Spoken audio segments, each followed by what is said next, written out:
હું બેન મારા ભાઈ કાંઈ બીમાર પડી ગયા હતા? હા, ઉંમર હોય એટલે આમ તો તબિયત નરમ ગરમ રહેતી હતી, પણ આ વખતે માંદા પડ્યા તો પડ્યા, પણ એ ઊભા ન થયા. હા, હવે એમાં આપણું તો કાંઈ હાલતું નથી. સાચી વાત છે. તો 5 વર્ષ રહ્યા હોત તો તમારે હથવારો થાય. પછી તો કુદરતના હાથમાં છે. અરે હું તો એમ ઈચ્છતી હતી કે એની પહેલા હું વહી જાઉં ચૂડી ચાંદલો લઈને. એ બેન કોઈના હાથમાં નથી ને. નથી. અને આ જો એને ગે 15 દી થઈ ગયા. હવે આ છોકરા વહુ ને આવ્યા હતા, એ જવું જવું કરે છે. એને ધંધા નોકરી હોય ત્યાં જવું તો પડે. હા, વિચારું છું કે એ લોકો આવ્યા છે પાછા ધક્કા ખાવા ન પડે, તો હવે જે પણ કાંઈ છે બધાનો ભાગ પાડલો, કારણ કે મારાથી તો હવે આ બધું હચવાય નહીં. એના પપ્પા હતા એ ભૂલ ન કરતા. કા એ હાથ વગું કંઈક રાખજો, નકર પછી ક્યાંય નહીં હસવાઓ.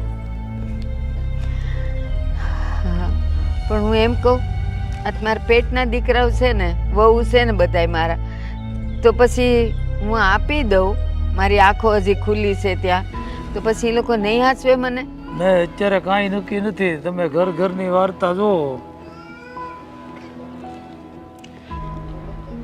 એ લોકો તો ગઈકાલના 2 દીના મંડાણા છે સારે જણા, કે હવે આ જે કાંઈ તમારું ફાર્મ હાઉસ છે ને દુકાનું છે ને જમીન છે ને આ ઘર છે ને બધા એના ભાગ પાડી દો તો સારું, અમે અહીંયા છીએ ત્યાં. તો હું એમ જ વિચારતી હતી કે આપી દઉં. અને એના પપ્પાએ ઓલી જમીનની ઉપજમાંથી ભેગું કર્યું હતું ને, 20 લાખ પાછા બેંકમાંય પડ્યા છે રોકડા. તો મેં કીધું બધાય આપી દઉં, પણ હવે તમે કહો તો મારે વિચારવું પડશે. તમારી પૂર્તિ તમે રાખજો.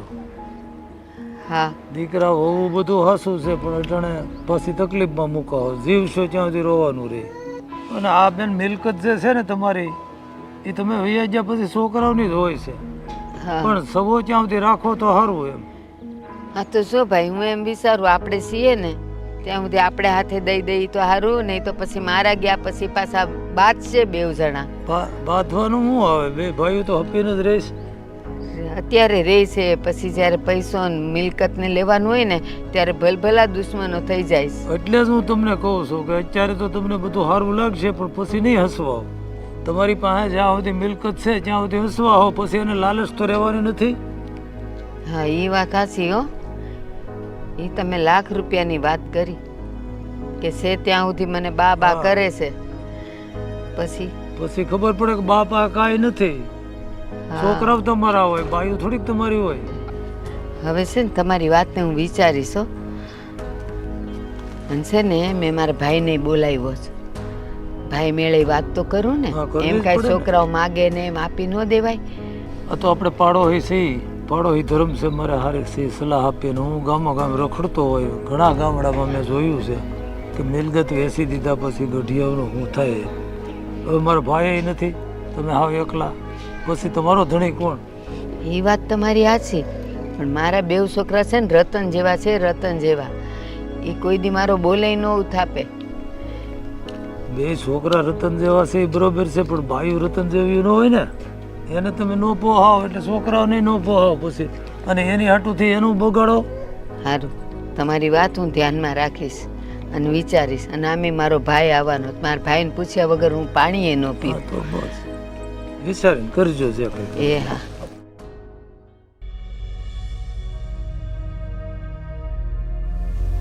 આજે આપણે એટલા માટે મળ્યા છીએ કે તમે લોકો ભાગ માટે વાત કરતા હતા. હા, તો મેં એવું વિચાર્યું છે કે આપણે ગામમાં જમીન છે. હા, તો પહેલાં તો હું તમને બધાને એ જણાવી દઉં કે આપણી પાસે શું શું છે, એટલે ભાગ પાડતાય મને ફાવે. દેશમાં આપણી પાસે લગભગ 20 થી 25 વીઘા જમીન છે, 1 ફાર્મ હાઉસ છે, 3 દુકાન છે, આ ઘર છે, અને હજી 1 મકાન આપણે દેશમાં કર્યું છે. અને જમીનની જે પણ કંઈ ઉપજ આવતી હતી એ તમારા પપ્પાએ રોકડમાં રાખી છે, જે બેંકમાં છે, એ 40 લાખ પડ્યા છે. એટલે વિચારું છું કે હવે આ બધાને આપણે ભાગ પાડી દેવા છે. એટલે મારી નજર સામે અને મારા જીવતા જીવ ભાગ પડી જાય એટલે મારી આંખો ટાઢી. અને છેલ્લે આ મકાનનો ભાગ પાડી જ દેવો છે. બરાબર ને? હા પાડી દેવું છે ને કે રેવા દેવું છે આ મકાન? તમે જેમ કહો એમ. બા તમે જે પણ ફેસલો કરશો ને અમને બધાને મંજૂર છે, કોઈ આર્ગ્યુમેન્ટ નહીં કરે.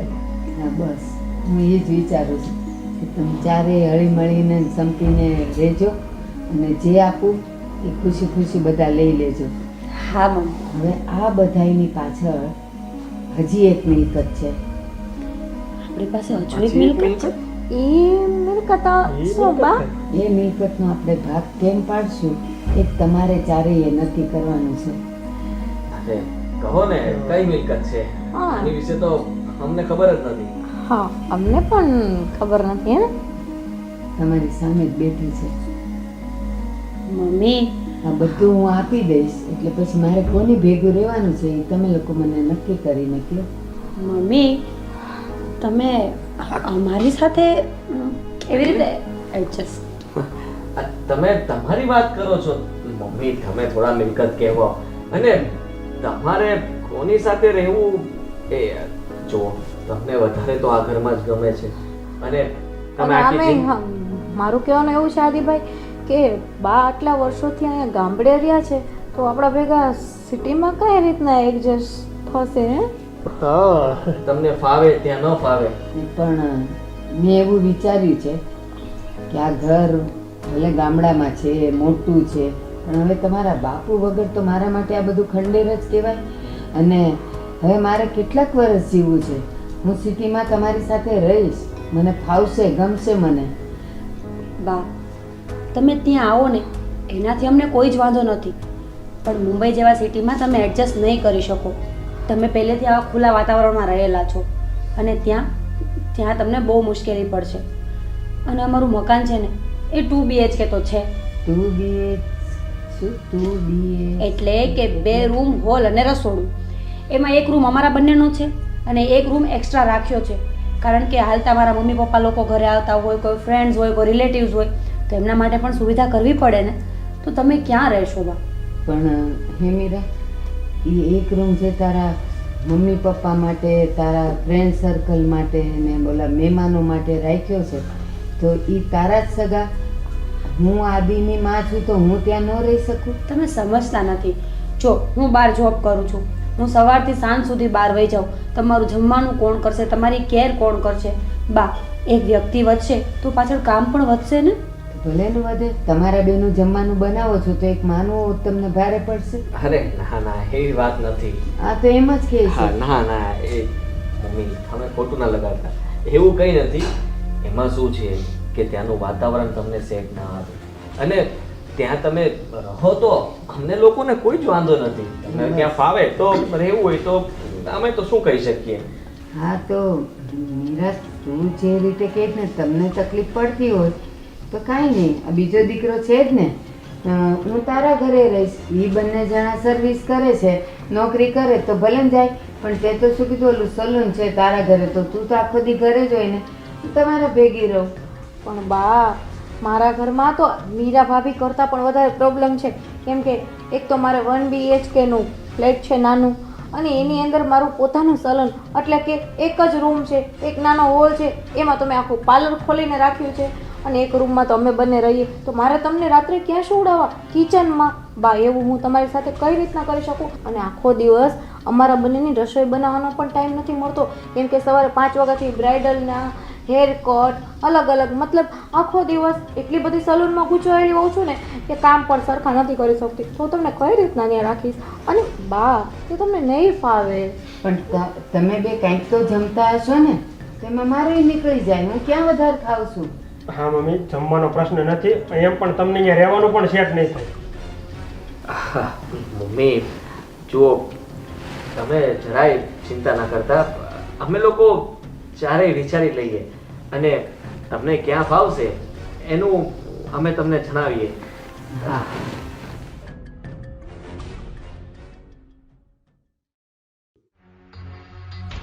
આદિ સાચું કહું ને તો મને તો એમ બીક હતી કે તમે છે ને મમ્મીના પ્રેમમાં આવી જશો. 4 આસુડા જોશો ને એટલે તરત જ હા પાડશો. હા હા મમ્મી, આવો ને અમારી સાથે રહેવા. સારું થયું તમે એવું કંઈ ના કર્યું.